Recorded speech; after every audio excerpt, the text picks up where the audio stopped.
आलु लौका अनि यो के भन्छन् चुकिलो हुन्छ नि सिन्की, त्यही हो। आज केही पनि छैन ब्रान्डहरू, बस डाइरेक्ट हालिदिनु हो। धेरै केही पनि छैन के आज धेरै केही पनि छैन मसला, बस 2-3 आइटम मात्रै छ। लसुन प्याज खुर्सानी अनि तरकारी मिक्स, अनि यो जिरा हो, अनि यो लिम्बू पनि हाल्ने हो अलिकति, अनि केही पनि छैन। हल्दी लाग्यो कि न यार, मसलामा लागिसक्यो गाइज। यी हेर्नु लौका आलु सिन्की, अब यो हाल्न गइरहेको छु।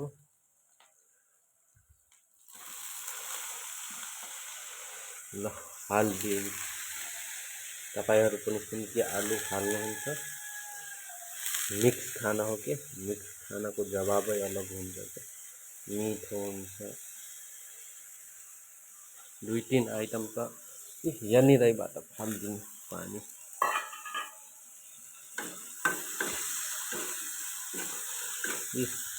यसलाई भुट्ने अलिकति राम्ररी, अनि त्यसपछि यो आलु र लौका हाल्ने।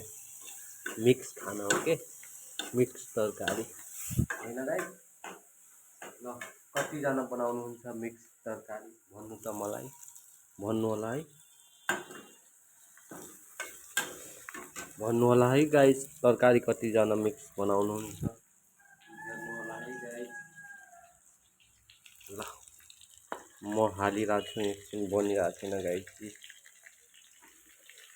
यसरी हाल्ने, आउनु है खाना तरकारी मिठो छ। ल गाइस भुटिरहेको छौँ, अनि आजको लागि यति नै गाइस।